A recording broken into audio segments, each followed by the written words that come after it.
Have you ever been in a moment where nothing was said, but everything was felt? The way the air changes when they walk into the room, the glances that last just a second too long, the conversations that feel deeper, yet never cross the line. You feel it, and somehow you know they feel it too. But neither of you says anything. Not because the feelings aren't real, but because something is holding you both back.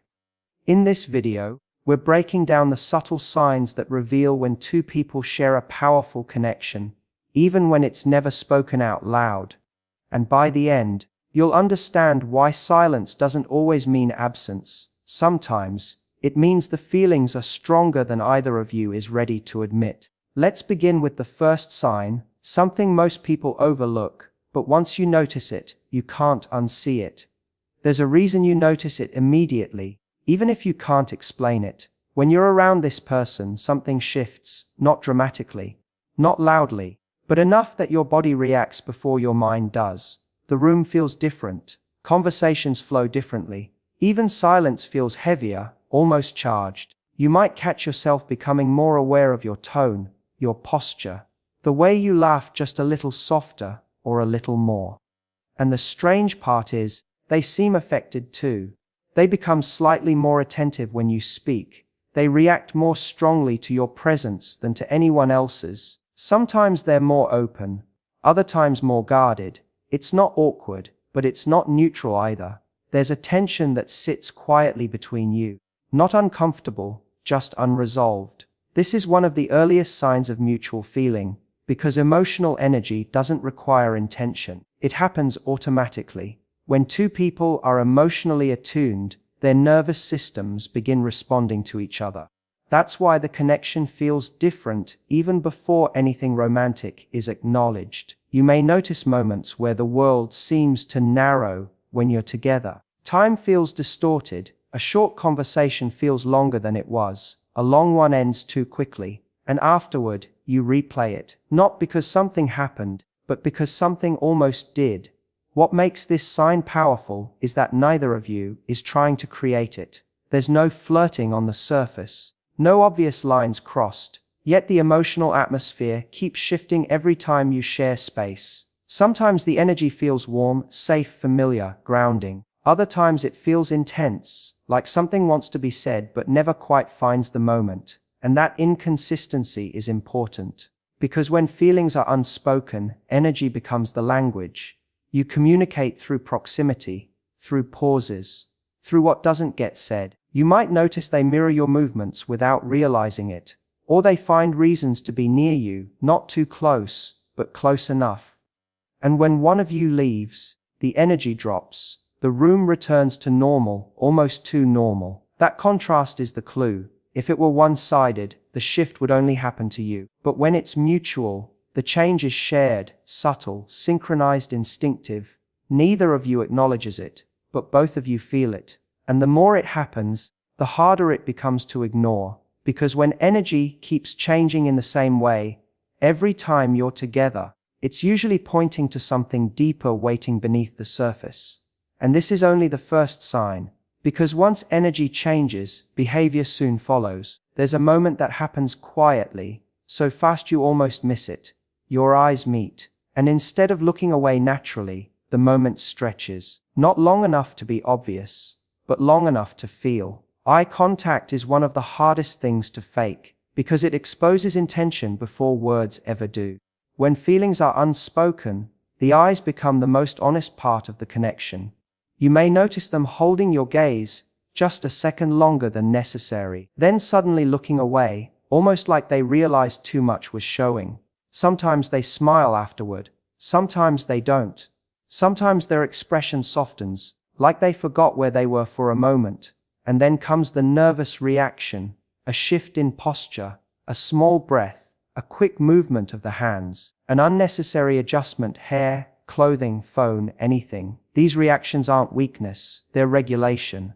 When someone feels emotionally exposed, the body tries to regain control. You might feel it too. Your heart rate subtly changes, your thoughts momentarily blur. You become hyper, aware of yourself, how you're standing, how you sound, how close you are. And the strangest part is how inconsistent it can be. Sometimes they seem confident around you, other times oddly shy, even if they're usually composed with everyone else. That contrast matters, because nervousness doesn't come from attraction alone, it comes from meaning. People don't get nervous around someone they don't care about affecting. The eyes linger because something wants to connect. The nerves appear because something is afraid to.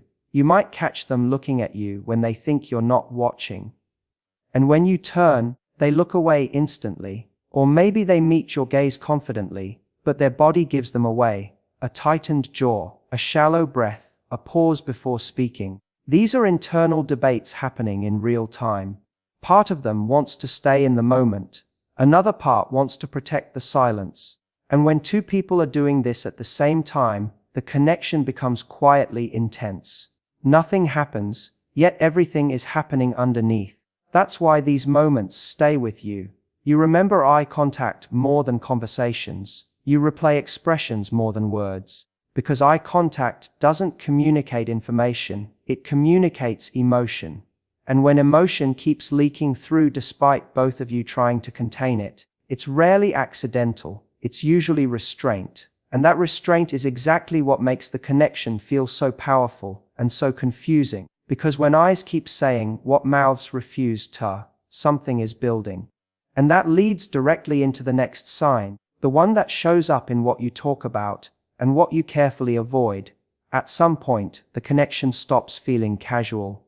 Your conversations go deeper, not intentionally, not all at once, but naturally. You talk about fears, past experiences, dreams you don't usually share. You find yourselves opening up in ways that feel strangely easy, even when the topics are heavy. There's trust here, the kind that usually takes much longer to build. You might talk late into the night, or lose track of time without realizing it, and afterward, you feel closer emotionally, even though nothing romantic was said. But here's where the pattern becomes clear. No matter how deep the conversations go, there's one topic both of you carefully orbit around: your feelings for each other. You'll talk about relationships, just not yours together. You'll discuss love, but never this connection. You'll mention emotions, as long as they're safely in the past or aim somewhere else. It's not avoidance out of indifference. It's avoidance out of awareness, because both of you sense that naming the feelings would change something. So instead, the intimacy shows up sideways, through long pauses that feel meaningful, through shared laughter that lingers after it ends, through moments where one of you almost says something, then redirects at the last second. You feel it in the sentence that stops halfway, in the "I was going to say something, but never mind," in the way certain topics feel loaded, even when no one explains why. This is emotional closeness without emotional permission. You're connected, but restrained.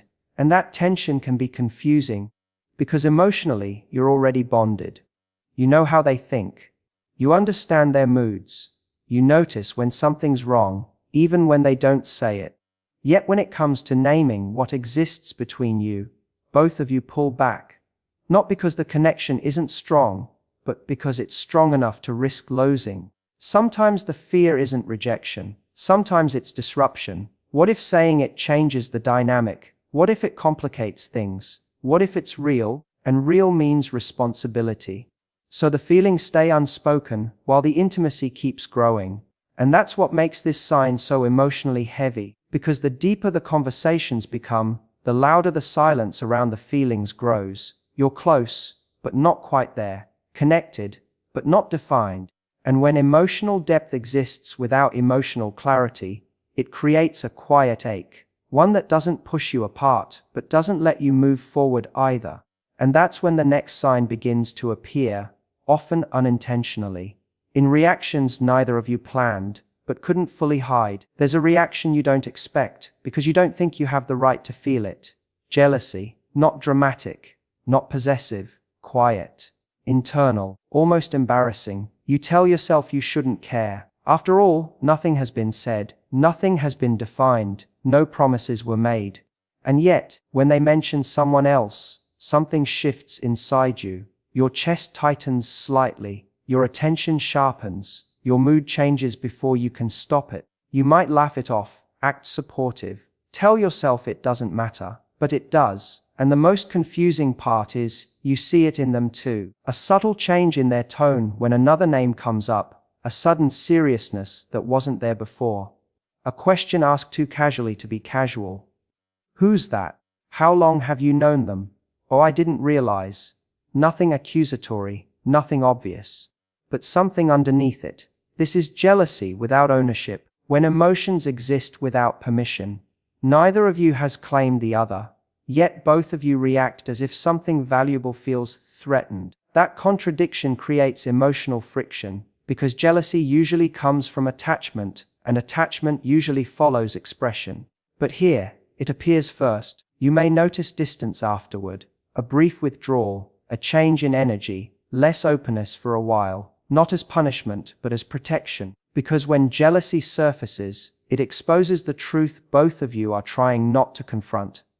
That the connection isn't neutral anymore, and that realization can be frightening. So instead of addressing it, both of you retreat slightly, hoping the feeling fades. But it rarely does, because jealousy isn't about control, it's about significance. It's the emotional system reacting to the possibility of loss, even when nothing was officially held. And when two people feel this way simultaneously, it creates a quiet standoff. Both caring, both restrained, both pretending not to notice what's happening. That's why this sign often feels heavier than the others. Energy can be dismissed, eye contact can be rationalized, deep conversations can be explained away.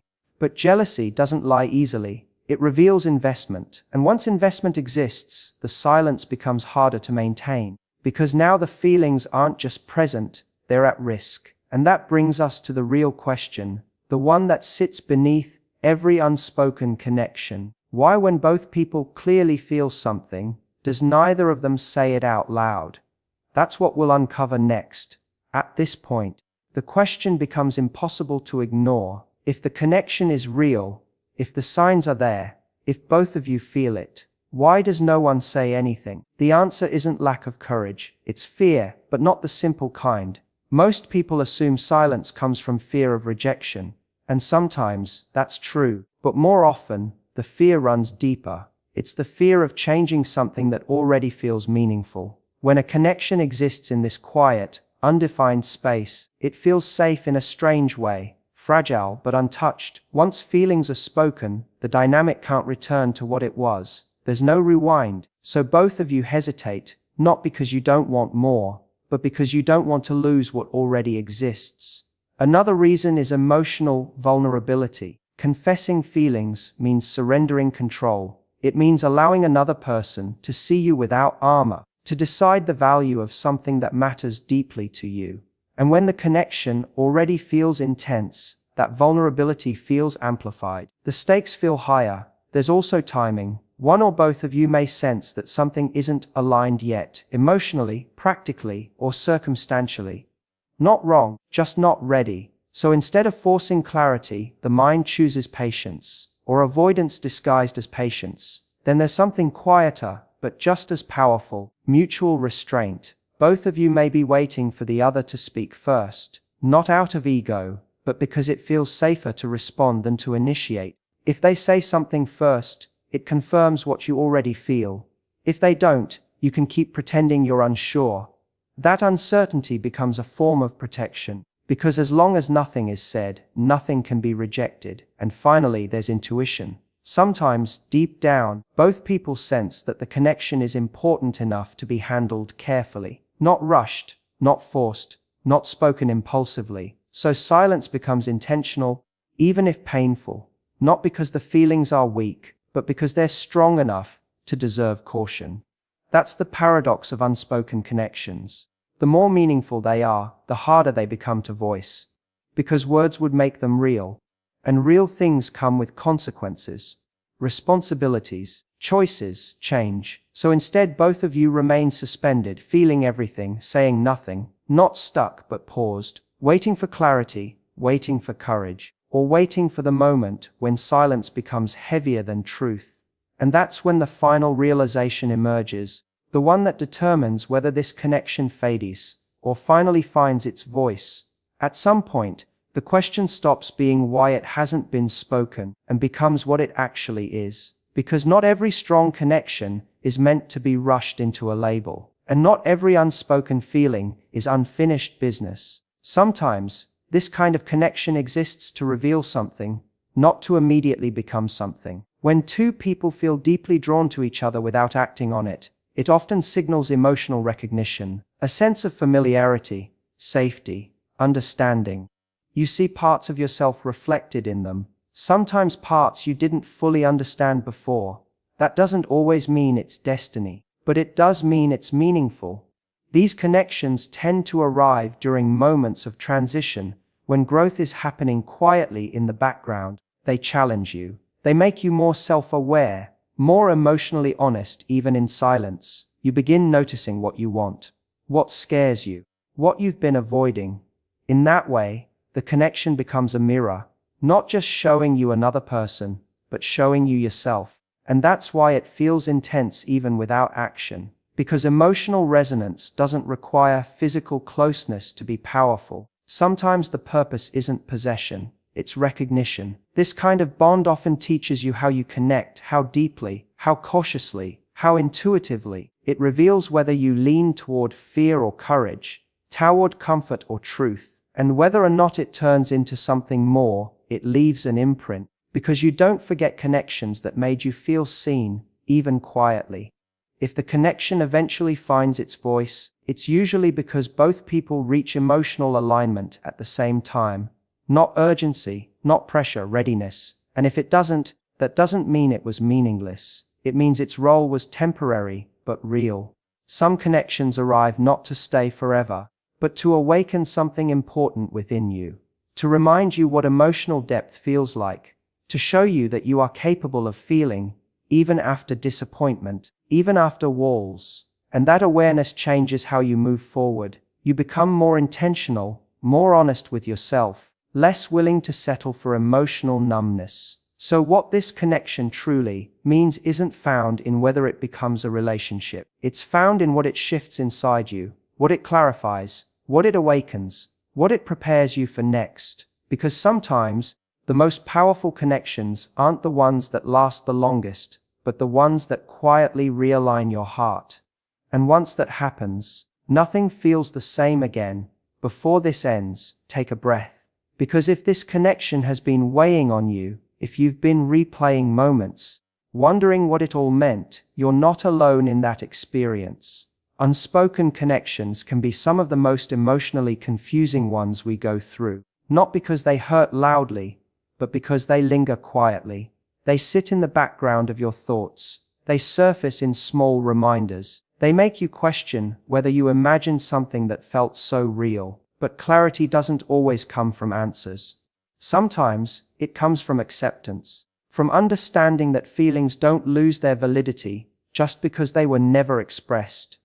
What you felt mattered, even if it stayed internal. What you sensed wasn't weakness, it was awareness. And it's okay if there was no perfect moment, no dramatic confession, no clean resolution. Life rarely gives us emotional stories with neat endings. What matters is that this connection showed you something important.